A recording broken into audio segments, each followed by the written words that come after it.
கர்த்தருடைய பரிசுத்த நாமத்திற்கு மகிமை உண்டாவதாக. உங்கள் அனைவரையும் கர்த்தரும் இரட்சகருமாகிய இயேசு கிறிஸ்துவின் நாமத்தினாலே குட் ஷெப்பர்ட் யூனிவர்சிட்டி வேதாகம பாடசாலைக்கு பிடிஎச் பாடத்திட்டத்திற்கு உங்களை நான் வரவேற்பதில் மிகுந்த மகிழ்ச்சி அடைகின்றேன். கடந்த நாட்களில் 4 லெசன்களை நாம் பார்த்து இருக்கிறோம். இதுவரை 4 லெசன்களை நாம் படித்திருக்கிறோம். 4வது லெசன் டிவினிட்டி அல்லது காட் ஹெட் என்ற தலைப்பில் நாம் பார்த்தோம். இந்த படத்தை மையமாக வைத்து ஒரு ஸ்டார், அதற்கு 6 கார்னர்கள் இருக்கிறது, 6 முனைகள் இருக்கிறது. 6 வசனங்களை நாம் நம்முடைய மனதிலே வைத்துக் கொண்டு தேவனுடைய தெய்வீக தன்மைகளை நாம் மனதிலே வைத்துக் கொள்வதற்கு, அறிந்து கொள்வதற்கு இந்த 6 வசனங்கள் மிக முக்கியமான வசனங்கள் என்பதை குறித்து நான் உங்களுக்கு ஏற்கனவே நான் சொல்லி இருக்கிறேன். அதுல 6வதாக இந்த வசனம், இதை நாம் பார்க்க முடியாமல் போய்விட்டது 4th லெசன்ல. இங்கே என்ன சொல்லப்பட்டிருக்கிறது? என்னாகும் 6, 24, 25, 26ல என்ன சொல்லப்பட்டிருக்கிறது? நம்பர்ஸ் சாப்டர் 6 வேர்ட்ஸ் 24, 25, 26 ஆகிய இந்த வசனங்களில என்ன சொல்லப்பட்டிருக்கிறது என்று சொன்னால், மோசே சமஸ்த இஸ்ரவேல் மக்களை ஆசீர்வதிக்கிறார். அப்படி ஆசீர்வதிக்கும் பொழுது கர்த்தர் என்ற வார்த்தையை, லார்ட் என்ற வார்த்தையை 3 முறை அவர் உபயோகப்படுத்துகிறார். நான் தமிழிலே வாசிக்கிறேன். உங்கள் வேத பகுதியை என்னாகம புத்தகம் 6ஆம் அதிகாரம், நம்பர்ஸ் சாப்டர் 6 6ஆம் அதிகாரம் நேராக வேதத்தை திருப்பிக் கொள்ளுங்கள். 3 வேர்ட்ஸ் அதை தொடர்ந்து என்னோடு கூட சேர்ந்து நான் வாசிப்பதை கவனிக்கும் நான் கூட கேட்டுக் கொள்கிறேன். 24, 25, 26 ஆகிய 3 வசனங்களை நான் வாசிக்கின்றேன். கர்த்தர் உன்னை ஆசீர்வதித்து உன்னை காக்க கடவர். கர்த்தர் தம்முடைய முகத்தை உன்மேல் பிரகாசிக்க பண்ணி உன்மேல் கிருபையாய் இருக்க கடவர். கர்த்தர் தம்முடைய முகத்தை உன்மேல் பிரசன்னமாகி உனக்கு சமாதானம் கட்டளையிட கடவர் என்பதே. இந்த இடத்துல 3 இடங்களிலே கர்த்தர் கர்த்தர் கர்த்தர் என்ற வார்த்தையை மோசே பயன்படுத்துகிறார். இதற்கு என்ன காரணம்? புதிய ஏற்பாட்டில கூட ஆராதனை முடிவிலே சபை பொறுப்பாளர்கள் மக்களை ஆசீர்வதிக்கின்ற வேளையிலே நம்முடைய பிதாவாகிய தேவனுடைய அன்பும் கர்த்தராகிய இயேசு கிறிஸ்துவின் கிருபையும் பரிசுத்த ஆவியானவருடைய அன்பின் ஐக்கியமும் உங்களோடு கூட இருப்பதாக என்று வாழ்த்துகிறபடியே மோசே பழைய ஏற்பாட்டிலே இஸ்ரவேல் மக்களை கர்த்தர் கர்த்தர் கர்த்தர் என்று சொல்லி 3 முறை சொல்லி ஆசீர்வதிக்கிறதை நாம் பார்க்கிறோம். இதில் நாம் என்ன அறிந்து கொள்ளுகிறோம்? பிதாவாகிய தேவனும் கர்த்தர் தான், இயேசு கிறிஸ்துவும் கர்த்தர் தான், பரிசுத்த ஆவியானவரும் கர்த்தர் தான். இதை நாம் தெளிவாக அறிந்து கொள்ள வேண்டும். ஆகவே தெய்வீகத்துவத்தினுடைய மகத்துவங்கள், பிதாவாகிய தேவன், குமாரனா தேவன், பரிசுத்த ஆவியான தேவன், இவைகள் தான் தெய்வீகத்துவத்தினுடைய டிவினிட்டியுடைய மிக முக்கியமான சாராம்சங்களை கொண்ட வேத வசனங்களாய் 6 வசனங்கள் இருக்கிறது. இந்த 6 வசனங்களிலே பிதாவாகிய தேவனை குறித்தும் குமாரனாகிய இயேசுவை குறித்தும் பரிசுத்த ஆவியானவரை குறித்தும் நாம் தெளிவாக கற்றுக்கொள்வதற்கு, அறிந்து கொள்வதற்கு இந்த வசனங்கள் நமக்கு போதுமானதாக இருக்கிறது. என்றாலும் இதுதான் முழு தெய்வீகத்துவத்தை அறிந்து கொள்வதற்கான வசனங்கள் என்று நான் சொல்ல மாட்டேன்.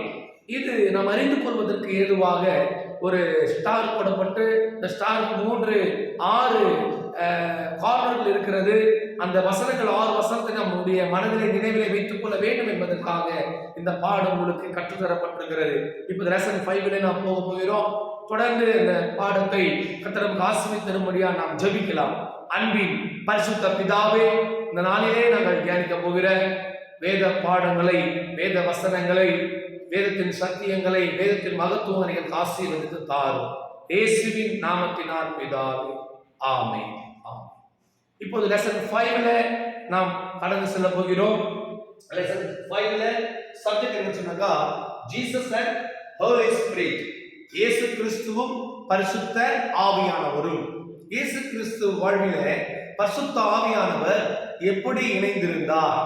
இயேசு கிறிஸ்து வாழ்க்கையில பரிசுத்த ஆவியானவரோடு பிணைக்கப்பட்ட அது இணைந்திருந்த அனுபவங்கள் குறித்து நாம் பார்க்க போகிறோம். அவருடைய பிறப்பிலிருந்து மரணம் வரைக்கும், உயிர்த்தெழுதல் கூட, அது மாத்திரமல்ல இப்பொழுது இருக்கக்கூடிய சூழ்நிலையில கூட பிதாவுக்கும் இயேசுவுக்கும் பரிசுத்த ஆவியானவருக்கும் நெருங்கிய தொடர்பு. ஐக்கியம் இருப்பதை வேதத்துல நாம் பார்க்க முடியும். ஆக இன்றைய நாளுடைய இந்த திட்டத்துடைய தலைப்பு இயேசுவும் பரிசுத்த ஆவியானவரும். இந்த பாடத்தின் மூலமாக நாமும் கூட பரிசுத்த ஆவியானவரோடு பிணைக்கப்பட்டிருக்க வேண்டும், ஐக்கியமாக இருக்க வேண்டும், அவரோடு நெருங்கிய ஒரு உறவு ஐக்கியத்தை ஏற்படுத்திக் கொள்ள வேண்டும் என்பதை இயேசு கிறிஸ்துவினுடைய வாழ்க்கையில் மூலமாக நாம் தெளிவாக அறிந்து கொள்ள முடியும். இயேசு கிறிஸ்துவின் பிறப்பை குறித்து நாம் வேதத்திலே பார்க்கிறோம். இயேசு கிறிஸ்து எப்படி பிறந்தார்? வெரி குட், மரியாள் வயிற்றில பிறந்தார் இல்லைங்களா? மரியாள் வயிற்றில இயேசு கிறிஸ்து பிறந்தார். அப்போ மரியாள் வயிற்றில இயேசு கிறிஸ்து தோன்றுவதற்கு முன்பாக, கொஞ்ச நாளுக்கு முன்பாக தான் மரியாள் யோசேப்புக்கு நியமிக்கப்பட்டிருக்கிறார். இஸ்ரவேல் தேசத்துடைய முறைமையின்படி நியமிக்கப்பட்ட நாளில் இருந்தே கணவன் மனைவி என்று பெயரளவிலே சொல்லுவார்கள். சரீர உறவு அவர்களுக்கு இருக்காது. கிட்டத்தட்ட ஓராண்டுகள் இடைவெளி இருக்கும். இந்த நிச்சயதார்த்தத்துக்கும் அந்த நியமனத்துக்கும் மேரேஜ் வாழ்க்கைக்கும் திருமண வாழ்க்கைக்கும் இடையே கிட்டத்தட்ட ஓராண்டு காலம் இடைவெளி இருக்கும். இந்த காலகட்டத்தில் மரியாள் கர்ப்பவதியான செய்தி யோசேப்புக்கு தெரிந்த உடனே அவளை ரகசியமாய் தள்ளிவிட யோசனை செய்கின்றார். ரகசியம் என்ன அர்த்தம்? நிக்கிற ஒரு சகோதரி கீழே பிடிச்சு தள்ளுதான், அப்படி அல்ல. தள்ளிவிடுதல் என்பது தள்ளுதல் சீட்டு. நியாயப்பிரமாணத்தின்படி, பழைய ஏற்பாட்டு நியாயப்பிரமாணத்தின்படி தள்ளுதல் சீட்டு. இதுதான் இப்போ டைவர்ஸ் சொல்லுவாங்க. இந்த உலகத்துல அதிக டைவர்ஸ் யாருக்கு நடக்குது தெரியுமா? கிறிஸ்தவர் தான் சொல்லி ஒரு புள்ளி விவரம் சொல்லுகிறது. ஆனால் இன்றைக்கு கிறிஸ்தவருடைய குடும்பத்தை தான் சமாதானம் இல்லாம இருக்கிறது. காரணம், அவர் வாழ்க்கையில் இயேசு கிறிஸ்து என்றைக்குமே தலைவராக இருக்க வேண்டியவருக்கு முக்கியத்துவம் கொடுக்காத ஒரு நிலையினால் தான் இந்த பிரச்சனை. சரி, அது போகட்டும். இப்போ யோசேப்பு மரியாளுக்கு நியமிக்கப்பட்டிருக்கிற நிலையில அவர் கர்ப்பவதியான செய்தி யோசேப்பு அறிந்து கொள்கிறபடினாலே மரியாதை தவறாய் அவர் நினைக்கின்றார். எப்படி தவறான முறையில் அவர் கர்ப்பவதியாகிவிட்டார் என்று மனதிலே நினைத்த பொழுது தேவன் தமது தேவதூதனை அனுப்புகிறார். காபிரியேல் யோசேப்புக்கு சொப்பனத்திலே தோன்றி மனைவியாக மரியாதை சேர்த்துக் கொள்ள ஐயப்படாது, அவளுக்கு உற்பத்தியாயிருப்பது பரிசுத்த ஆவியினால் உண்டானது என்பதை காபிரியேல் தூதன் யோசேப்புக்கு எடுத்து சொல்லுகிறார். என்னோடு கூட மேத்யூ சாப்டர் 1:20 நேராக ஒரு வேத பகுதியை திருப்பிக் கொள்ள முடியாது அன்போடு நான் கேட்டுக்கொள்கிறேன். மத்திய சுவிசேஷம் 1ஆம் அதிகாரம் 20வது வேத வசனத்தை நேராக வேத பகுதியை எடுத்துக்கொள்ளும்படியாக நான் அன்போடு கேட்டுக்கொள்கிறேன். இப்பொழுது நான் வாசிப்பதை கவனியுங்கள். உங்கள் வேத பகுதியை பார்த்து நான் வாசிப்பதை கவனியுங்கள். அவன் இப்படி சிந்தித்துக் கொண்டிருக்கையில் கர்த்தருடைய தூதன் சொப்பனத்தில் அவனுக்கு காணப்பட்டு, தாவீதின் குமாரனாகிய யோசேப்பே, ஒரு மனைவியாக மரியாதை சேர்த்துக் கொள்ள ஐயப்படாதே, அவளிடத்தில் உற்பத்தியாக இருக்கிறது பரிசுத்த ஆவியினால் உண்டானது. அவளிடத்தில் உற்பத்தியாக இருப்பது பரிசுத்த ஆவியினால் உண்டானது. அப்படியானால் இயேசு கிறிஸ்து பிறப்புக்கும் பரிசுத்த ஆவியானவருக்கு நெருங்கிய தொடர்பு, ஒரு ஐக்கியம் இருப்பது இந்த வசனத்தின் மூலமாக நாம் உறுதிப்படுத்திக் கொள்ள முடிகிறது. இயேசு கிறிஸ்து எப்படி பிறந்தார் என்று சொன்னால் பரிசுத்த ஆவியானவரால் பிறந்தார். இதை வைத்து சிலர் தவறாய் டீச் பண்ணுகிறார்கள், தவறாய் புரிந்து கொள்கிறார்கள். மரியாள் பரிசுத்த ஆவியானவர் மூலமாக தான் இயேசு பிறந்தார் என்று. இது தவறான ஒரு போதனை. ஆவியானவர் எப்படி இருக்கிறார்? ஆவியா தான் இருக்கிறார். பரிசுத்த ஆவியானவர் அவருக்கு நம்ம போல சரீரம் கிடையாது. மரியாள் மாம்சீகத்தில் இருக்கிறார். ஆகவே மரியாள் கர்ப்பவதியாக மாறணும்னாக்கா ஒரு மாம்ச சரீரத்தை புருஷனை மூலமாக தான் அவள் என்ன செய்ய முடியும்? குழந்தையை பெற்றெடுக்க கர்ப்பம் தரிக்க முடியும். ஆனால் மரியாள் கர்ப்பவதியாக இருப்பது அப்படி தவறான அல்லது ஒரு கணவன் மனைவிக்கு இடையே நடக்கக்கூடிய அந்த உறவிலே அவள் இயேசு கிறிஸ்து தோன்றினதாக வேதம் சொல்லவில்லை. பரிசுத்த ஆவியானவர் மூலமாக என்றால் அவர் ஒரு கிரியேட்டராக, ஒரு சிருஷ்டிகராக வேதம் நமக்கு போதிக்கிறது. இன்னும் மிக தெளிவாக அறிந்து கொள்ள வேண்டும் என்றால் லூக்கா எழுதின சுவிசேஷம், லூக் சாப்டர் 1:35, லூக்கா எழுதின சுவிசேஷம் 1ஆம் அதிகாரம் 35வது வசனத்துக்கு நேராய் ஒரு வேத பகுதியை திருப்பிக் கொள்ளுங்கள். இந்த வசனத்தை நான் வாசிக்கின்றேன். எப்படி யோசேப்புக்கு காபிரியேல் தூதன் பேசுகிறாரோ அதே போலவே மரியாளுக்கும் காபிரியேல் தூதன் தோன்றி பேசுகிறார். என்ன சொல்கிறார்? 35வது வசனத்தை வாசிக்கிறேன். தேவதூதன் அவருக்கு பிரதித்திரமாக, பரிசுத்த ஆவி உன்மேல் வரும், உன்னதமானுடைய பலம் உன்மேல் நிழலும், அதனால் உன்னிடத்தில் பிறக்கும் பரிசுத்தம் உள்ளது தேவனுடைய குமாரன் என்னப்படும். பரிசுத்தம் உள்ளது. உன்னிடத்தில் பிறக்கும் பரிசுத்தம் உள்ளது. ஆகவே இயேசு கிறிஸ்து பரிசுத்தர்.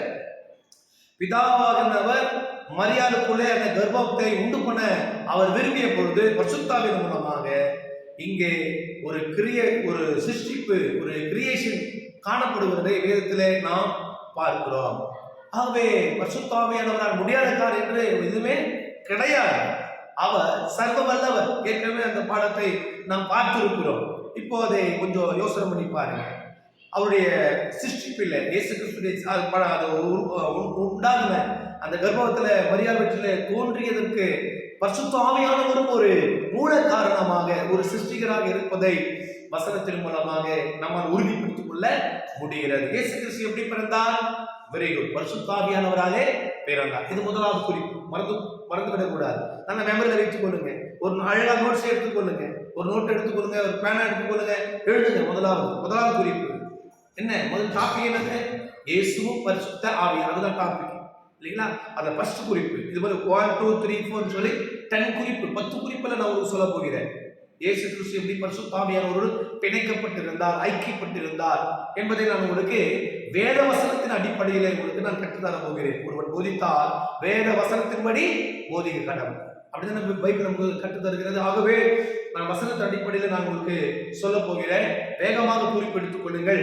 இயேசு கிறிஸ்து பரிசுத்த ஆவியானவராலே பிறந்தார். அது முதலாவது குறிப்பு. இயேசு கிறிஸ்து பரிசுத்த ஆவியானவராலே பிறந்தார். அப்படியே கொஞ்சம் டிரான்ஸ்லேஷன் பண்ணக்கூடிய தாளங்கள் கிருபையில் உங்களுக்கு இருக்குமானா ஆங்கிலத்துல அழகாக எழுதிக் கொள்ளுங்கள். இயேசு கிறிஸ்து பரிசுத்த ஆவியானவராலே பிறந்தார். சரிங்களா? அதுக்கு என்ன வசனம்? Matthew chapter 1 verse 20, Luke chapter 1 verse 35, மத்தேயு 1 அதிகாரம் 20வது வசனம், லூக்கா 1 அதிகாரம் 35வது வசனம். சரிங்களா? இரண்டாவது குறிப்பு, இயேசு கிறிஸ்து எப்படி வளர்ந்தார்? இயேசு கிறிஸ்து எப்படி வளர்ந்தார்? சரீர பிரகாரமாக தான் அவர் இந்த பூமியில மரியாதை வயற்றில மரியாதை பெற்றெடுக்கிறார் இல்லைங்களா? அவர் வளரும் பொழுது எப்படி வளருகிறார்? வாசிங்க. லூக்கா சுவிசேஷம் 2ஆம் அதிகாரம் 40வது வசனம். Luke chapter 2 verse 40. வேதம் என்ன சொல்கிறது பாருங்க. பிள்ளை வளர்ந்து ஆவியிலே பலன் கொண்டு ஞானத்தினால் நிறைந்தது, தேவனுடைய கிருபையும் அவர் மேல் இருந்தது. பிள்ளை வளர்ந்து ஆவியிலே பலன் கொண்டு பாருங்க, ஞானத்தினால் நிறைந்தது இதுன்னு சொல்லுகிறது.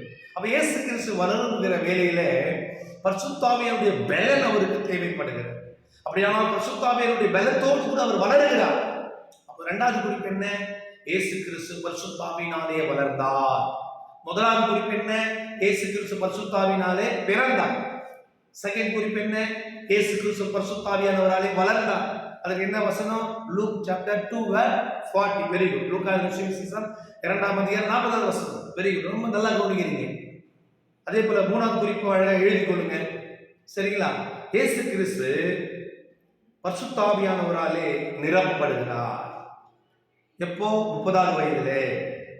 அப்பதான் ஊழியத்துக்கு செய்யறதுக்கு ஒரு தீர்மானம் எடுக்கிறார் இயேசு கிறிஸ்து. உடனே அவர் என்ன செய்கிறார்? ஜான் பேப்டிஸ்ட் எல்லாம் போறாரு. யாருக்குள்ள போறாரு? யோவான் ஸ்நானகத்துல அவர் போகிறார். இயேசு கிறிஸ்து போய் எனக்கு ஞானசானம் கொடுக்க வேண்டும் என்று கேட்கிறார். நானே இடத்துல ஞானசானம் பெற வேண்டியிருக்கேன், நீர் என்னிடத்துல ஞானசானம் பெறலாமா என்று யோவான் ஸ்நானகன் சொல்லுகிற வேளையில, இப்படி தேவனுடைய நீதி நிறைவேற இடம் கொடு அப்படின்னு சொல்லி பெத்தாபரா என்ற இடத்துல இயேசு கிறிஸ்து யோவான் ஸ்நானகன் மூலமா பேப்டிசம் ஞானஸ்தானத்தை பெற்றுக் கொள்கிறார் இல்லைங்களா? அப்போ 40 நாள் உபவாசத்துக்கு முன்னாடி நடக்கிற காரியம், இயேசு கிறிஸ்து ஊழியம் செய்வதற்கு முன்னாடி நடக்கிற காரியம். Look chapter 3 verse 16 and 17. லூக்கா சுவிசேஷம் 3ஆம் அதிகாரம் 16 17 ஆகிய வசனங்களிலே இது சொல்லப்படுகிறது. அதோடு கூட மத்தேயு எழுதின சுவிசேஷம் 3ஆம் அதிகாரம் 16 17 ஆகிய வசனங்களை கூட நீங்கள் குறிப்பெடுத்துக் கொள்ளுங்கள். சரிங்களா? Luke chapter 3 verse 16 and 17, Matthew chapter 3 verse 16 and 17. எடுத்துட்டு நோட்ஸ் எழுதிட்டீங்களா? Very good. மத்தேயு 3ஆம் அதிகாரம் 16 17 இருக்கிறது. லூக்கா 3ஆம் அதிகாரம் 16 17 இருக்கிறது. சரி, இப்போ லூக்கா மாத்திரம் நம்ம வாசிக்க போகிறோம். சரிங்களா? லூக்கா சுவிசேஷம் 3ஆம் அதிகாரம் 16, 17. இங்கே எதை குறித்து இங்கே நமக்கு சொல்லப்பட்டிருக்கிறது? இயேசு கிறிஸ்து ஞானஸ்நானம் பெற்று கரையேறி அவர் ஜெபிக்கும் பொழுது பரிசுத்த ஆவியானவர் புறாவின் ரூபம் கொண்டு அவர் மேல இறங்கி வருகிறார் இல்லைங்களா? வானம் திறக்கப்படுகிறது, வானத்தில் ஒரு சத்தம் உண்டாகிறது, இவரையுடைய நேசகுமார் என்று சொல்லி அந்த அதை குறித்த காரியம் தான் இங்கே லூக்கா 3, 16, 17 நாம் பார்க்கிறோம். நான் வாசிக்கிறேன். யோவான் எல்லாருக்கும் பிரதித்திரமாக, நான் ஜலத்தினால் உங்களுக்கு ஞானஸ்நானம் கொடுக்கிறேன்.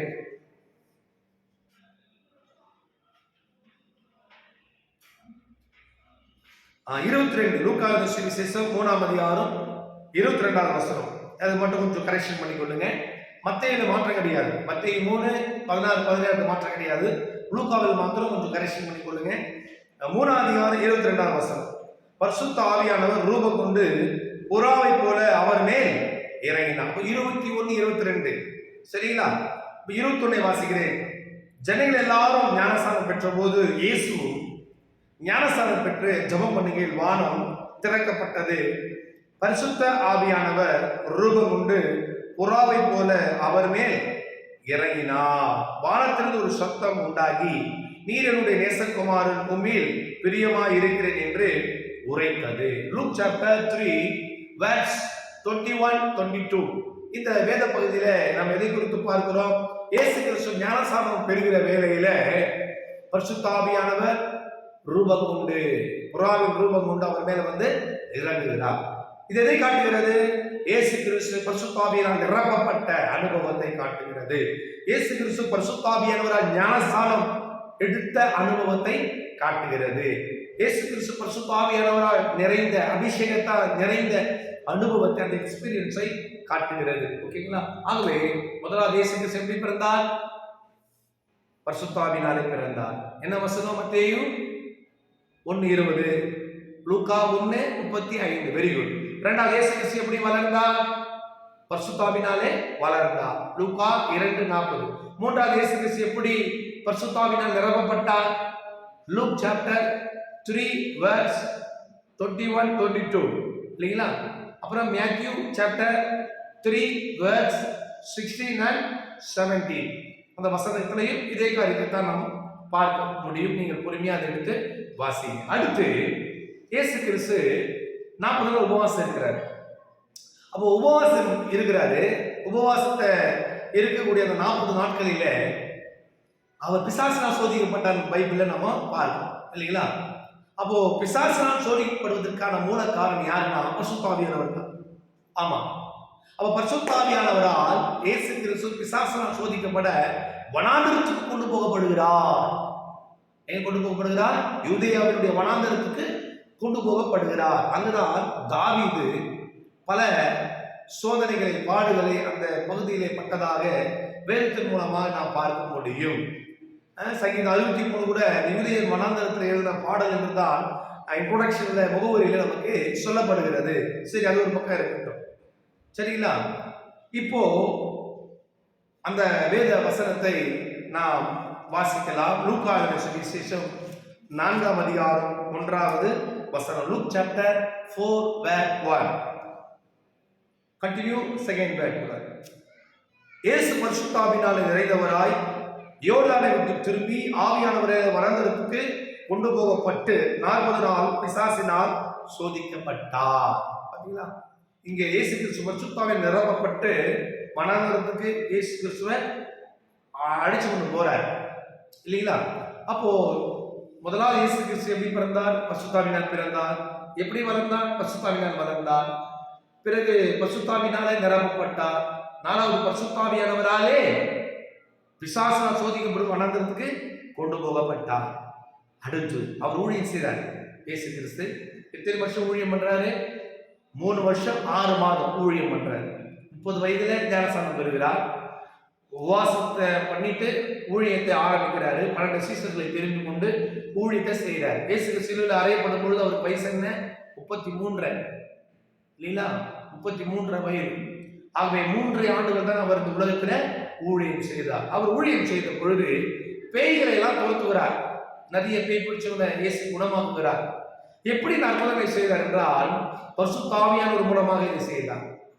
ஊழியத்திலே, இயேசு கிறிஸ்துடைய ஊழியத்திலே கூடர்கள் பார்வையிடுகிறார்கள், சப்பானிகள் நடக்கிறார்கள், சும்மனை கையை உடையவன் மறு கையை போல குணமாக்கப்படுகிறார், குஷ்டரோகம் உள்ளவன் சுத்தமாக்கப்படுகிறான், திமிர்வாதக்காரன் 38 வருஷமா அவன் குணமாக்கப்படுகிறான், 12 வருஷம் பெரும்பாடு ஸ்திரீயானவன் குணமாக்கப்படுகிறார். இயேசு கிறிஸ்து ஊழியத்துல எவ்வளவு அற்புதங்கள். 18 வருஷமா நிமிரக்கூடாத கூனி, எவ்வளவாகிலும் நிமிராத நிலையில் இருந்த கூனி குணமாக்கப்படுகிறார்.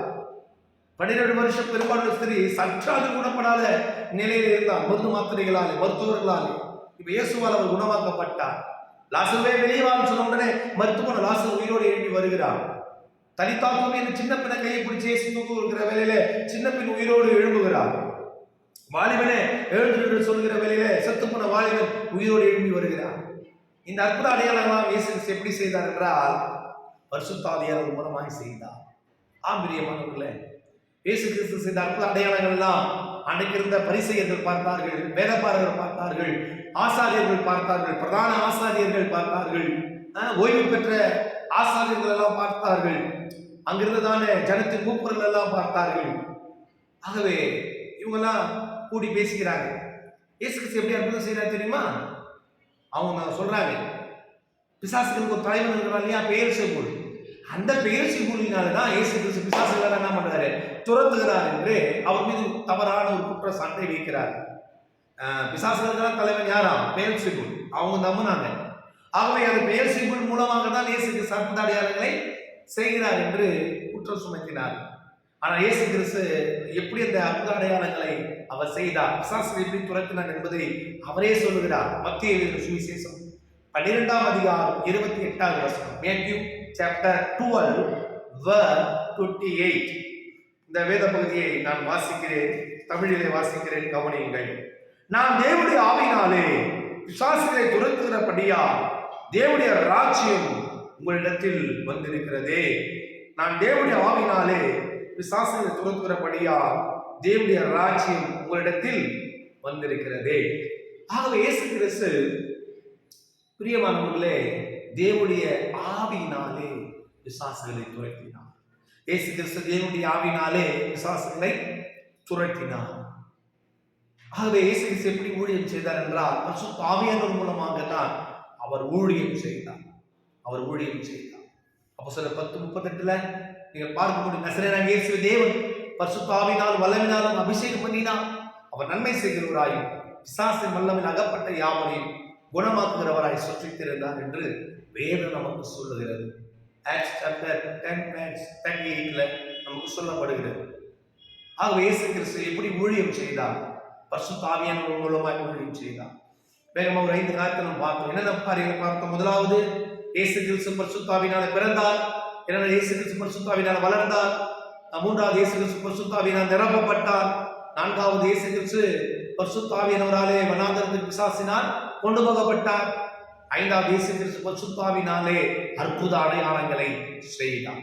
சரிங்களா? இப்ப ஆறாவது குறிப்பு, ஆறாவதாக பரிசுத்த ஆவியானவராலே சிலுவையில் இயேசு கிறிஸ்து அறையப்படுவதற்கு அவர் கொண்டு போகப்படுகிறார். இதற்கு ஆதாரமாக ஹீப்ரு சாப்டர் 9 verse 20, எபிரேயர் 9ஆம் அதிகாரம் 13வது வசனத்தை 14வது வசனத்தை நான் வாசிக்கின்றேன். ஹீப்ரு சாப்டர் 9 verse 14, நித்திய ஆவியினாலே தம்மைத்தாமே பழுதற்ற பலியாக தேவனுக்கு ஒப்பு கொடுத்த இயேசு கிறிஸ்து சிலுவையை ஒப்பு கொடுத்தார் அல்லவா? எப்படி அவர் ஒப்பு கொடுத்தாரா? நித்திய ஆவியினாலே ஒப்பு கொடுத்தாரா? அந்த நித்திய ஆவியானவர் தான் பரிசுத்த ஆவியானவர். அவருக்கு அநேக சிறப்பு பெயர்கள் உண்டு. அதில் ஒரு பெயர் தான் நித்திய ஆவியானவர்.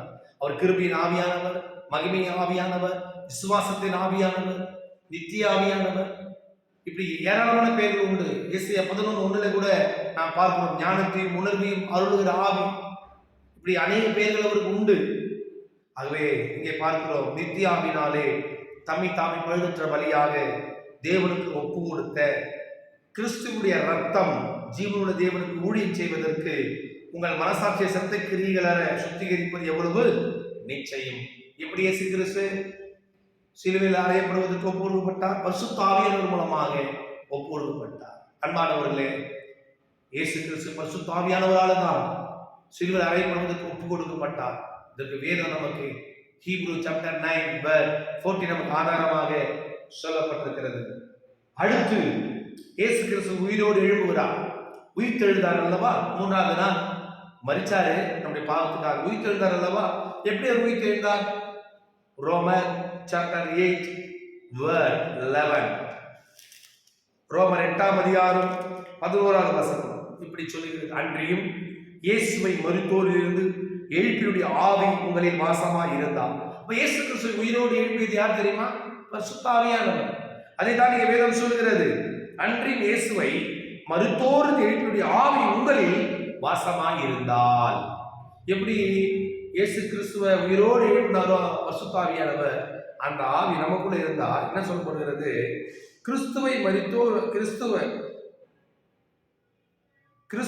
மரித்தோர் எழுப்பினவர் உங்களில் வாசமாய் இருக்கிற நம்முடைய ஆவியினாலே சாவுக்கு ஏதுவான உங்கள் சரீரங்களையும் உயிர்ப்பிப்பார். அதாவது இப்போ இயேசு கிறிஸ்து வருவார் என்று சொன்னால், ஏற்கனவே கிறிஸ்துக்குள்ளா மரித்தவர்கள் என்ன செய்யப்படுவார்கள்? உயிர் தெழுவார்கள். உயிரோடு இருக்கிற நாம் மறுரூபமாக்கப்படுவோம். இந்த மறுரூபமாக்கப்படுகிற காரியம் எப்படி நடக்குது என்று சொன்னால், பரிசுத்த ஆவியானவர் மூலமாக நடக்கிற ஒரு மிராக்கிள், ஒரு அற்புத காரியம் இது. ஆகவே இயேசு கிறிஸ்துவை மரித்தோர் எழுப்பியுடைய ஆவி இன்னைக்கு நமக்குள்ளே வாசமாக இருக்க வேண்டும்.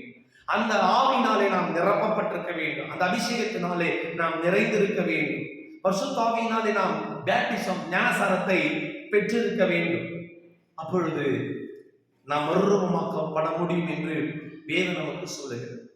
அப்போ இயேசு கிறிஸ்துவில் அறியப்படுவதற்கு பரிசுத்த ஆவியானவர் காரணமாக இருக்கிறார். இயேசு கிறிஸ்து உயிரோடு எழுவதற்கு பரிசுத்த ஆவியானவர் காரணமாக இருக்கின்றார். அடுத்து பாருங்க, அடுத்து அப்போஸ்தலர் 1:3 இயேசு உயிர்த்தெழுந்த பிற்பாடு சீசருக்கு கட்டளை கொடுக்குறாரு. என்ன கட்டளை கொடுக்குறாரு? நீங்கள் புறப்பட்டு போய் சகல ஜாதிகளையும் சீசராக்க கட்டளை கொடுக்குறாரு இல்லையா? இந்த கட்டளை எப்படி அவர் கொடுத்தார் என்றால், ஆக்ட்ஸ் சாப்டர் 1:1 அப்போஸ்தலர் நடபடிகள் 1:1 வாசியுங்கள். அங்கே வேதம் என்ன சொல்கிறது? தேயபிலுவே, இயேசுவானவர் தாம் தெரிந்து கொண்ட அப்போஸ்தலருக்கு பரிசுத்த ஆவியினாலே கட்டளையிட்ட பின்பு, பரிசுத்த ஆவியானவராலே அவர் கட்டளை கொடுத்தார். அவர் சுயமா கட்டளை கொடுக்கல, பரிசுத்த ஆவியானவர் மூலமா தான் கட்டளை கொடுத்தார். பாருங்க, எருசலேமிலே நீங்கள் காத்திருக்கணும்னு சொல்லி கட்டளை கொடுத்தார் இல்லையா? எருசலேம் விட்டு போகாமல் இடத்தில் கேள்விப்பட்ட பிதாவின் வாக்குத்தத்தம் நிறைவேற காத்திருங்க என்று சொன்னார் அல்லவா? நீங்க புறப்பட்டு போய் சகல ஜாதியை சீசராக்குங்கள் என்று சொன்னார் அல்லவா? இந்த கட்டளைகளை எல்லாம் எப்படி அவர் கொடுத்தா? பரிசுத்த ஆவியானவர் மூலமாய் கொடுத்தார். இயேசு கிறிஸ்து பரிசுத்த ஆவியினால் பிறந்தார். இயேசு கிறிஸ்து பரிசுத்த ஆவியினால் வளர்ந்தார். இயேசு கிறிஸ்து பரிசுத்த ஆவியினால் நிரப்பப்பட்டார். இயேசு கிறிஸ்து பரிசுத்த ஆவியானவரால் பிசாசினால் வளர்ந்து கொண்டு போகப்படுகிறார். இயேசு கிறிஸ்து பரிசுத்த ஆவியானவரால் ஊழியம் செய்தார். இயேசு கிறிஸ்து பரிசுத்த ஆவியானவரால் சிலுவையில் அறையப்படுகிறார். இயேசு கிறிஸ்து பரிசுத்த ஆவியானவரால் உயிர்த்தெழுகிறார். இயேசு கிறிஸ்து பரிசுத்த ஆவியானவராலே சீசர்களுக்கு கட்டளை கொடுத்தார். அப்போ இயேசு கிறிஸ்து வாழ்க்கையில பரிசுத்த ஆவியானவருடைய ஐக்கியம் எப்படி இருக்குது பாருங்க. பின்னி பிணைக்கப்பட்ட ஒரு நெருக்கமான உறவு இருக்கிறதை நாம் பார்க்கிறோம் அல்லவா?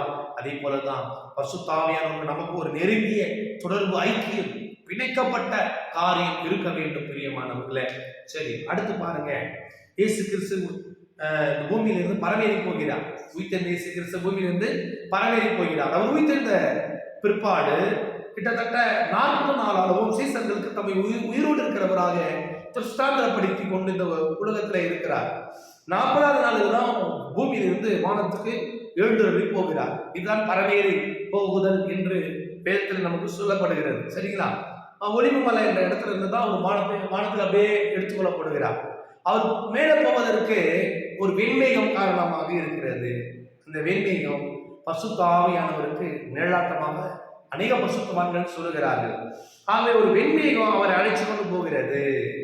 ஆகவே பரிசுத்த ஆவியானவரால் அவர் வானத்துக்கு எடுத்துக்கொள்ளப்பட்டதாக பிரியமானவர்கள் அநேக பரிசுத்தவான்கள் நம்புகிறார்கள். அப்போஸ்தலர் 1 அதிகாரம் Acts chapter 1:9 நான் வாசிக்கிறேன். 9வது வசனம் வாசிக்கிறேன்.